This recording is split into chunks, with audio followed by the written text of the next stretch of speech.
Assalamualaikum. Mengenali itu adalah komputer. Seperti mengenali ada pada satu alfabet saja. Oke, karena sini ada hyperlink yang menghubungi web dengan yang lain.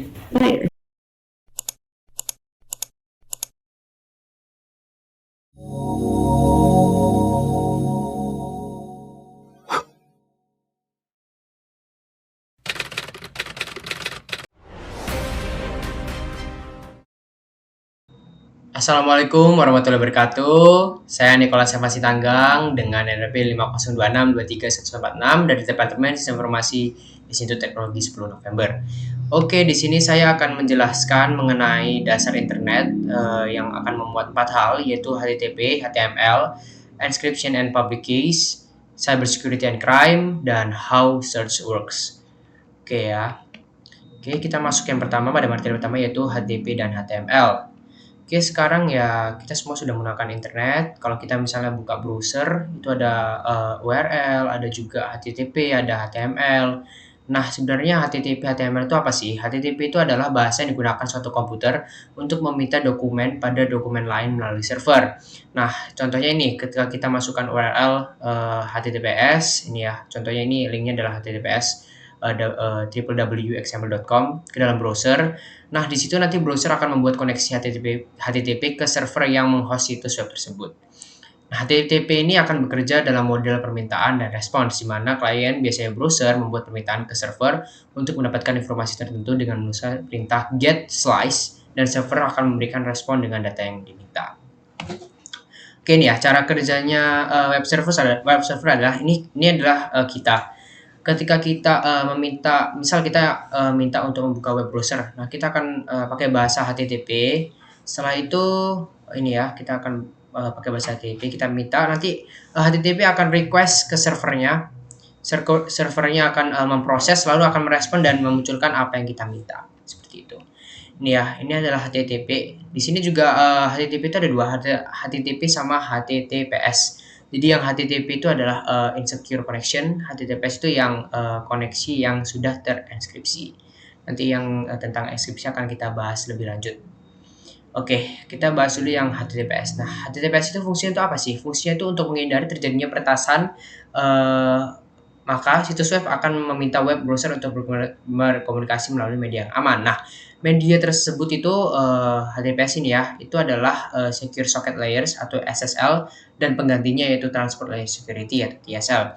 Nah, SSL dan TSL ini aktif ketika terdapat logo gembok ini ya, logo gembok di samping link HTTPS kita.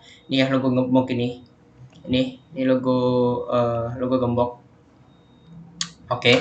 Terus juga tidak semuanya media untuk berkomunikasi secara aman itu ilegal. Jadi kita SSL dan TSL sudah mendapatkan sertifikat asli untuk koneksi yang aman. Jadi kalau misal nanti sertifikatnya palsu di selain SSL dan TSL, nanti browser akan memberikan warning karena akan berbahaya. Oke, next ya. Kita masuk ke HTML. Apa itu HTML? HTML adalah Hypertext Markup Language. Jadi bahasa HTML itu adalah bahasa yang kita gunakan untuk memberitahu web browser cara untuk membuat laman web. Jadi nanti HTML itu digunakan untuk penataan atau penempatan elemen-elemen berbeda seperti teks, gambar, tautan, formulir, dan lain-lain pada sebuah halaman web yang akan kita buat. Ini ya contohnya di Wikipedia. Semua ini itu adalah program dari HTML. Jadi bagaimana cara kita bold, nanti ada juga slash, ada warna, itu semua itu pakai HTML. Tapi kalau misalnya nanti kita ingin input gambar, itu filenya itu terpisah. Kita butuh URL yang baru.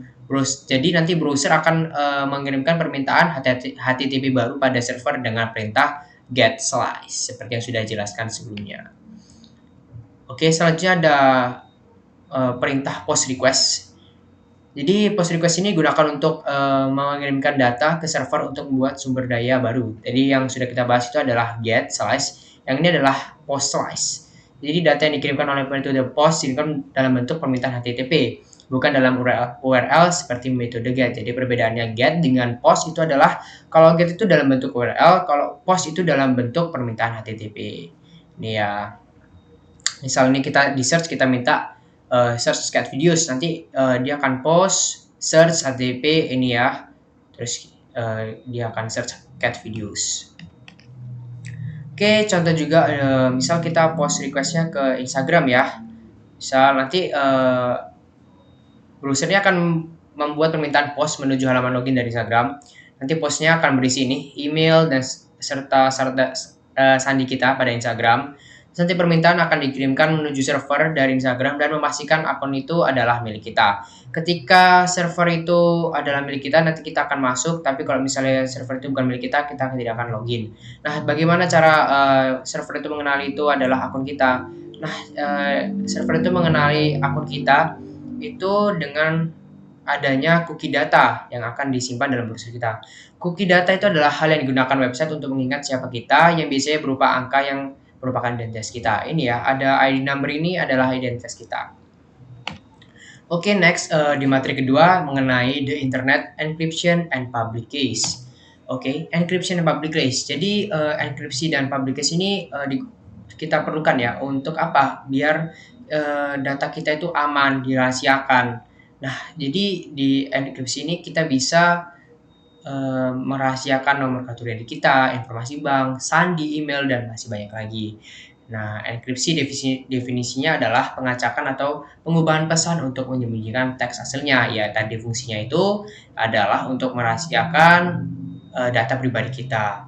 Adapun decryption yaitu penyusunan pesan terenkripsi agar dapat dibaca. Jadi ketika nanti kita awal misal kita pesannya hello nanti diacak jadi MLQQQ. Nanti kalau misalnya didekripsikan lagi dari MLQQ itu jadi hello lagi seperti itu. Oke.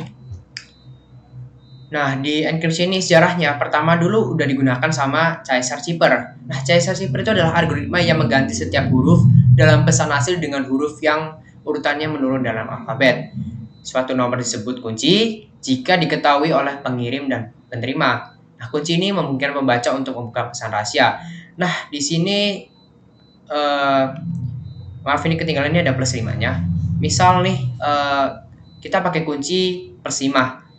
Hello, nanti ketika kita transpose plus 5, nanti akan menjadi MJQQT. H plus 5 berarti IJKLM, M, E plus 5, FGHIJ, L plus 5, LMNOPQ 5. Jadi nanti seperti itu. Nanti cara deskripsinya juga untuk decryption-nya juga sama. Dari MJQQT-nya itu akan di min kelima sama ya.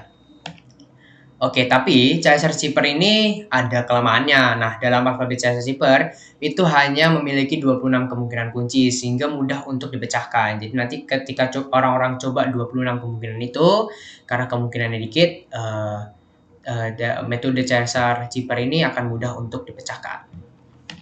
Oke, karena Caesar Cipher itu sudah dipecahkan, ada lagi harder enkripsi. Nah, enkripsi ini menggunakan kunci yang berbeda di setiap alfabet. Misal ini ada 10 alfabet ya. Nih, kita bisa nonton sekali. Shifting every letter by the same amount. Let's shift each letter by a different amount. Kunci ya. In this example, a 10-digit key shows how many positions each successive letter will be changed to encrypt a longer message. Guessing this key would be really hard. Nah, jadi nanti setiap kunci itu akan hanya ada pada satu alfabet saja, sehingga nanti ini akan ada 10 miliar kemungkinan kode sehingga lebih susah untuk dipecahkan. Tapi seiring dengan berjalannya waktu dengan kemajuan zaman, komputer saat ini rata-rata hanya membutuhkan beberapa detik saja untuk mencoba 10 miliar kemungkinan. Maka dari itu ada lagi yang namanya modern enkripsi. Nah, di dunia modern enkripsi sekarang itu udah menggunakan yang kunci 256 bit. Jadi ini akan membutuhkan triliunan tahun untuk memecahkan kode tersebut bahkan dengan 100.000 komputer canggih sekalipun. Tapi balik lagi karena perkembangan zaman terus kecepatan chip komputer yang setiap tahunnya itu berkembang 2 kali lipat, tak menutup kemungkinan ratusan tahun ke depan kunci 256 bit itu dapat dipecahkan dalam waktu yang singkat. Sehingga ada lagi yang namanya symmetric enkripsi. Enkripsi simetri yaitu jika pengirim dan penerima berbagi kunci yang sama untuk mengacak dan menggunakan pesan. Nah, tapi eh dengan symmetric encryption ini, eh internet kan bersifat terbuka, jadi nggak mungkin dong dua komputer itu bertemu secara personal untuk menyepakati rahasia. Karena kan internet sifatnya luas, semua orang bisa mengambil data-data dari internet. Ini ya, mengapa tadi demikian bisa ini kelemahannya? Karena cara kerja symmetric encryption itu adalah kunci rahasia harus disetujui terlebih dahulu oleh dua orang secara pribadi. Oke, karena kelemahannya demikian, adalah pula yang namanya asymmetric encryption. Apa itu asymmetric encryption? Asymmetric encryption itu adalah kunci publik yang digunakan untuk mengenkripsikan data dan siapapun dapat menggunakannya untuk membuat pesan rahasia. Namun rahasia tersebut hanya dapat dideskripsikan oleh komputer yang memiliki akses ke kunci pribadi. Jadi nggak semua orang bisa akses ya, nggak semua orang bisa menyimut dari internet karena yang punya akses itu hanya komputer-komputer tertentu saja. Ya, kunci publik yang tidak dapat ditukar dengan siapa saja dan kunci pribadi yang tidak dapat dibagikan karena sifatnya adalah personal. Oke, next. Oke, SSL dan TLS. Jadi public key cryptography merupakan dasar dari semua pesan aman di internet terbuka, termasuk protokol keamanan yang dikenal sebagai SSL dan TLS yang melindungi kita saat menjelajahi web. Oke, tadi SSL dan TLS sudah kita jelaskan ya.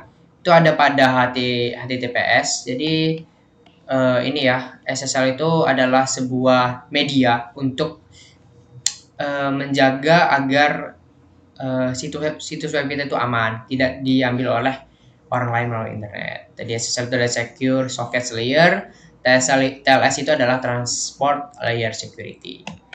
Oke, next ya. Oke, kita masuk ke bab yang ketiga mengenai the Internet Cyber Security and Crime. Jadi di zaman yang modern ini dengan perkembangan zaman sekarang orang-orang itu sudah memanfaatkan internet sebagai hal untuk melakukan kejahatan. Misalnya dengan virus, dengan DDoS, dengan phishing juga. Nah, fungsinya ya tujuan mereka melakukan itu ya bergantung, ada yang untuk keuangan mereka, ada yang untuk senang-senang aja, ada yang ingin mereka dipuji seperti itu. Jadi bentuknya cyber security dan crime-nya pada komputer itu pertama itu kita bahas tentang virus dulu. Jadi virus adalah program yang dapat dijalankan yang terinstall biasanya tidak disengaja dan membahayakan pengguna dan komputer lainnya serta berisiko menyebar ke komputer lain. Terus cara kerjanya virus pada komputer ini sama dengan virus yang ada di biologi, yaitu sifatnya adalah menyebar, menular. Nah, virus ini fungsinya dapat mengontrol program kita, terus ini ya, dapat mengambil alih operasi kita, mengontrol operasi kita, dan juga dapat mengambil dan mendelete program yang ada pada komputer kita. Oke, cara virus masuk itu ada dua ya. Yang pertama adalah memancing korban untuk menginstal sebuah program yang fake. Oke, di sini ada yang viral ya tentang undangan pernikahan. Itu salah satu virus ya yang masuk. Nanti ketika kita pencet, jadi ini adalah aplikasi tipuan yang digunakan untuk menipu orang untuk menginstal. Jadi ketika nanti kita mencet download, orang-orang itu akan bisa mengakses kode OTP yang ada pada HP kita. Jadi nanti kalau misalnya dia masukkan email atau sandi, terus nanti dia akan melakukan perubahan sandi. Nanti semua kode, kan biasanya sekarang kalau sandi pakai kode OTP ya untuk aman. Tapi nanti ketika virus sudah masuk, si peretas ini akan bisa mempunyai akses terhadap kode OTP kita. Terus ini juga ini ya sesuai dengan video yang ada pada kode.org. Oke, next. Terus cara masuk yang kedua itu adalah perangkat lunak komputer yang memiliki rentanan sehingga penyerang dapat mendapatkan akses tanpa memerlukan izin yang tersurat. Jadi kalau misalnya antivirus kita itu abal-abal, penyerang itu dapat mendapatkan akses dan tanpa memerlukan izin yang tersurat. Oke, DDoS yang kedua, yaitu peretas dapat mengambil alih jutaan komputer di dunia dan menggunakannya sebagai pasukan digital atau dikenal dengan botnet untuk menyerang dan menentukan situs web.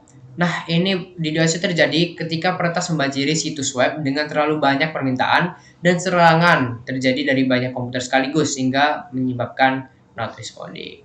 Sebenarnya komputer kita itu memang udah menerima banyak ya, menerima banyak permintaan. Tapi kalau di DDoS ini permintaan yang terima ini akan sangat banyak sehingga komputer tidak mampu apa namanya ya, tidak mampu menampanya sehingga nanti komputer Anda akan muncul tulisan not responding.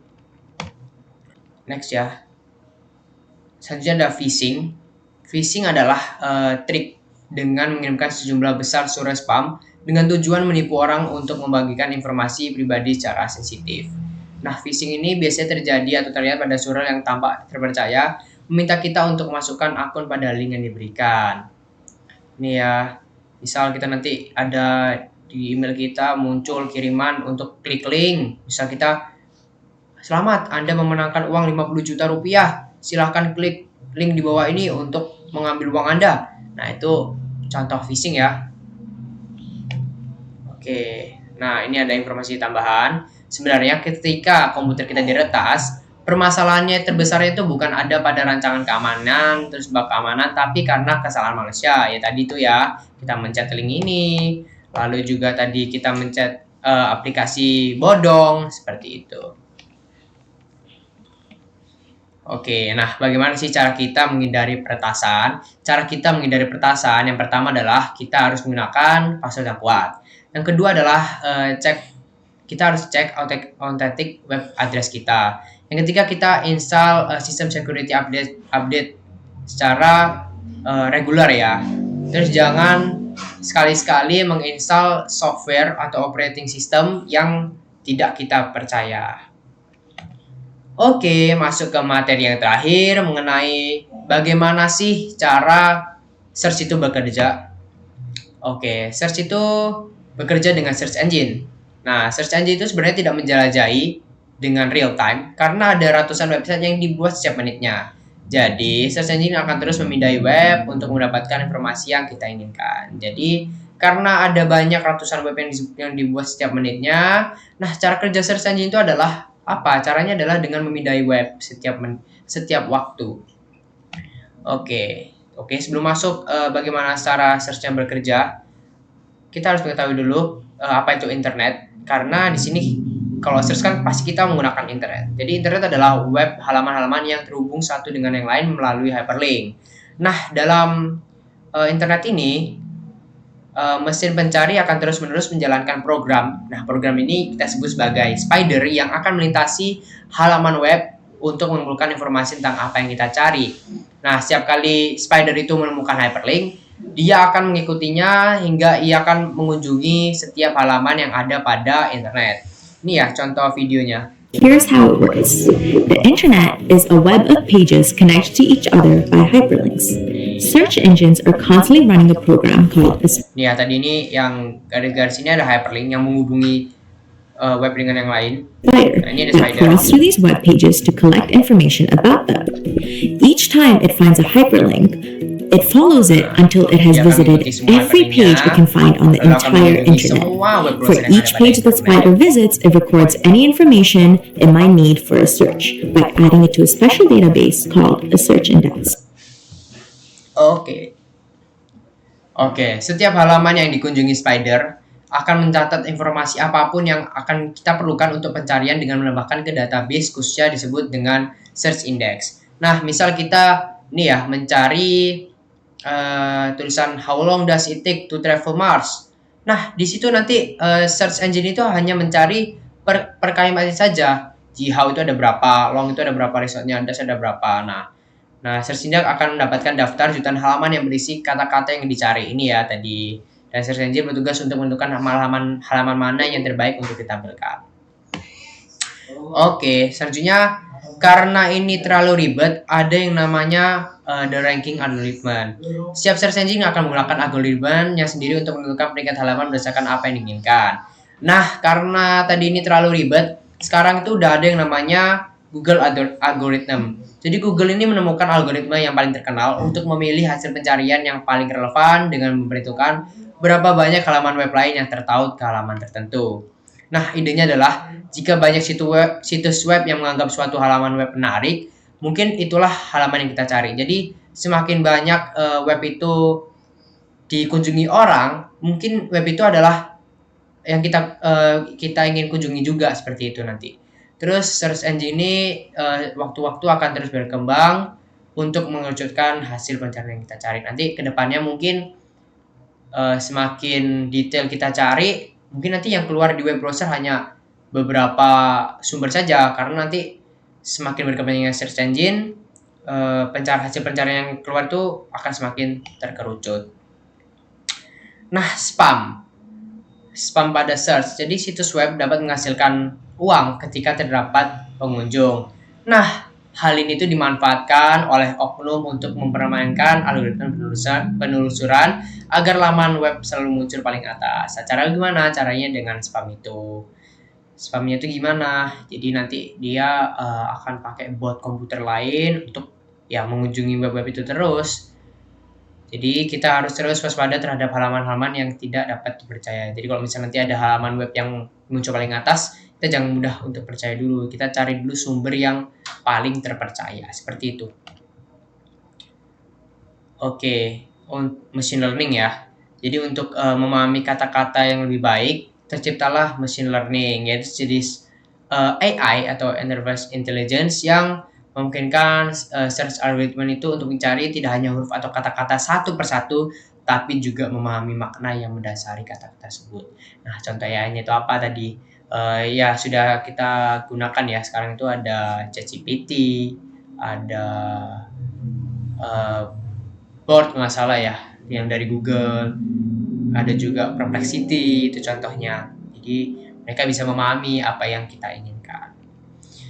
Oke, mungkin itu saja penjelasan saya mengenai dasar internet mulai dari HTTP, HTML, enkripsi dan public keys, lalu juga tadi ada cyber security and crime, dan yang terakhir adalah how search itu bekerja.